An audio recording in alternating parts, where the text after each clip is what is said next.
کیا شان ہے! ایک طرف ہم دیکھتے ہیں کہ مکہ کے قریب اونٹ چرانے والے عمر، اور پھر دوسری طرف دنیا کی شاید سب سے بڑی سلطنت کے خلیفہ حضرت عمر فاروق رضی اللہ عنہ۔ جی بالکل، یہ سفر، یہ تبدیلی ہی ان کی شخصیت کی گہرائی کو ظاہر کرتی ہے۔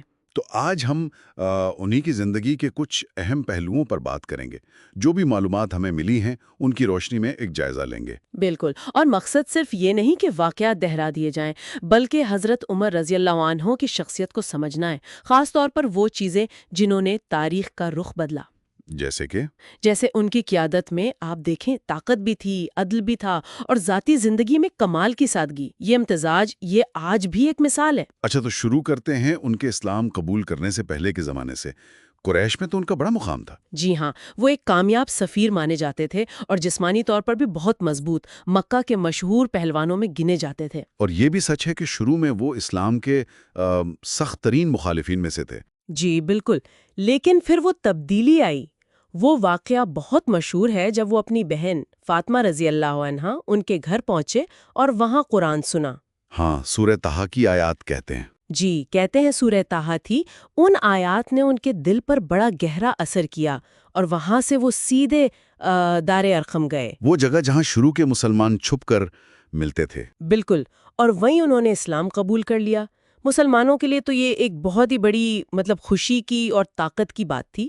کہتے ہیں کہ ان کے آنے کے بعد پہلی بار مسلمانوں نے کھلے عام کعبہ میں نماز پڑھی۔ واہ! اور یہی وہ کردار تھا، وہ مضبوطی تھی کہ بعد میں حضرت ابو بکر رضی اللہ عنہ نے انہیں خلافت کے لیے آپ سمجھے موضوع سمجھا۔ جی، حالانکہ یہ بھی دلچسپ بات ہے کہ جب حضرت ابو بکر نے نامزد کیا تو کچھ صحابہ کرام نے تھوڑی فکر ظاہر کی تھی ان کے مزاج کے بارے میں۔ ہاں، ان کے سخت مزاج پر تشویش تھی، بالکل۔ اور حضرت ابو بکر رضی اللہ عنہ کا جواب بھی بڑا زبردست تھا۔ کیا کہا تھا انہوں نے؟ انہوں نے فرمایا، یہ تھا کہ عمر کی سختی میری نرمی کے ساتھ متوازن رہی ہے۔ جب ذمہ داری ان پر آئے گی نا تو خود ہی ان کے رویے میں نرمی اور توازن آ جائے گا۔ اور پھر تاریخ نے دیکھا کہ واقعی ایسا ہی ہوا۔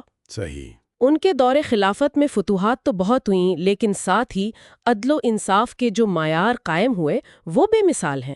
ان کے دور کا ایک بہت ہی اہم واقعہ بیت المقدس کی فتح ہے، یروشلم کی۔ جی، یروشلم۔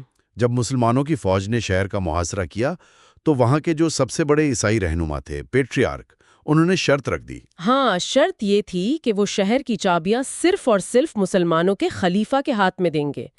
یہ خود حضرت عمر رضی اللہ عنہ کی شہرت اور ان کے کردار کی دلیل ہے۔ اور پھر ان کا وہ سفر مدینہ سے یروشلم تک کا، اس سفر میں جو سادگی تھی، جی وہ تو حیران کن ہے، تفصیلات جو ملتی ہیں۔ بالکل۔ جب وہ شہر کے پاس پہنچے تو لوگوں نے چاہا کہ وہ اچھا لباس پہنے، اچھی سواری ہو، شاہی انداز ہو، لیکن انہوں نے انکار کر دیا۔ انکار کر دیا۔ اور وہ ان کا مشہور قول ہے نا کہ ہم وہ قوم ہے جنہیں اللہ نے اسلام سے عزت دی ہے، ہمیں کپڑوں اور سواریوں سے عزت نہیں چاہیے۔ بالکل صحیح، اور یہ صرف کہا نہیں، کر کے دکھایا۔ اچھا، یہاں وہ ایک کہانی بھی تو بہت مشہور ہے، وہ اونٹ والی۔ ہاں، وہ اونٹ والی کہانی کہ وہ اپنے غلام کے ساتھ ایک ہی اونٹ پر باری بالی سفر کر رہے تھے، اور جب شہر میں داخل ہونے لگے تو غلام کی باری تھی۔ جی جی۔ یہ کہانی بہت مشہور ہے، ان کی سادگی کو ظاہر کرتی ہے، لیکن ایک بات واضح کرنا ضروری ہے۔ وہ کیا؟ کہ جو مستند تاریخی کتابیں ہیں نا، جیسے تبری ہے، ابن کثیر ہے، ان میں یہ خاص تفصیل یعنی اونٹ پر باری باری والی یہ نہیں ملتی۔ اچھا، تو یہ کہاں سے آئی؟ لگتا ہے کہ یہ بعد میں لوگوں نے ان کی شخصیت سے متاثر ہو کر ان کی سادگی کو مزید اجاگر کرنے کے لیے شاید شامل کر دی، لیکن اس سے ان کی اصل سادگی یا عاجزی پر کوئی فرق نہیں پڑتا، وہ تو دوسری بہت سی مستند باتوں سے ثابت ہے۔ صحیح۔ اور یروشلم فتح ہونے کے بعد وہ معاہدہ، عہد عمر۔ جی، پیکٹ آف عمر، وہ تو کمال کا معاہدہ ہے، ان کے عدل اور انتظامی صلاحیت کا ثبوت۔ اس میں غیر مسلموں کے حقوق کا تحفظ کیا گیا، جان، مال، عبادت گاہیں۔ بالکل، اور مذہبی آزادی بھی دی گئی۔ یہ آج کے دور کے لیے بھی بہت بڑی مثال ہے۔ یقیناً، یہ دکھاتا ہے کہ ریاست صرف طاقت سے نہیں، عدل اور حقوق کے احترام سے چلتی ہے۔ جی ہاں، اب آتے ہیں ان کی شہادت کی طرف۔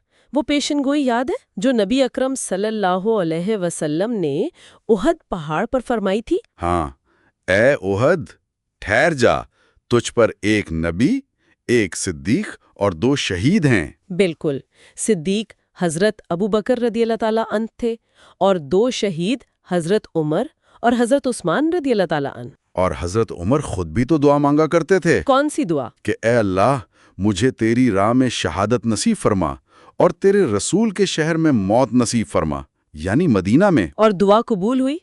قاتل تھا ابو لولو فیروز۔ جی، ابو لولو یہ نہاوند کی جنگ کا قیدی تھا، غلام بنا کر مدینہ لایا گیا۔ کاریگر تھا شاید، کوئی ہنرمند کاریگر تھا، لوہار یا بڑھئی۔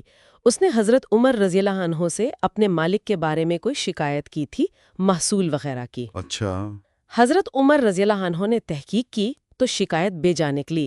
اس پر وہ ناراض ہو گیا اور اس نے وہ دھمکی دی تھی، ہاں، وہ مشہور دھمکی کہ میں تمہارے لیے ایسی چکی بناؤں گا جس کا چرچا مشرق و مغرب میں ہوگا۔ اور دیکھیں وہ کتنی خوفناک ثابت ہوئی۔ اور پھر وہ صبح آئی فجر کی نماز مسجد نبوی میں۔ وہی جب حضرت عمر رضی اللہ عنہ امامت کرا رہے تھے، اسی ابو لولو نے چھپ کر حملہ کر دیا۔ زہر میں بجھا ہوا خنجر تھا 2 دھاری، اللہ اکبر۔ پے در پے وار کیے۔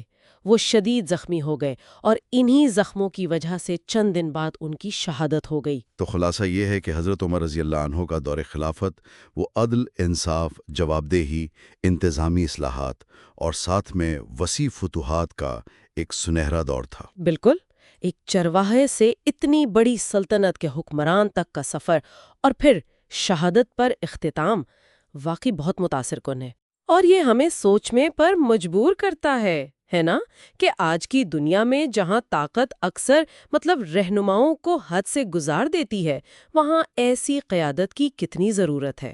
کیسی قیادت؟ ایسی قیادت جو بے پناہ اختیار کے باوجود حضرت عمر رضی اللہ عنہ کی طرح عدل پر، ذاتی سادگی پر اور عوام کے سامنے جوابدہی کے اصولوں پر سختی سے قائم رہے۔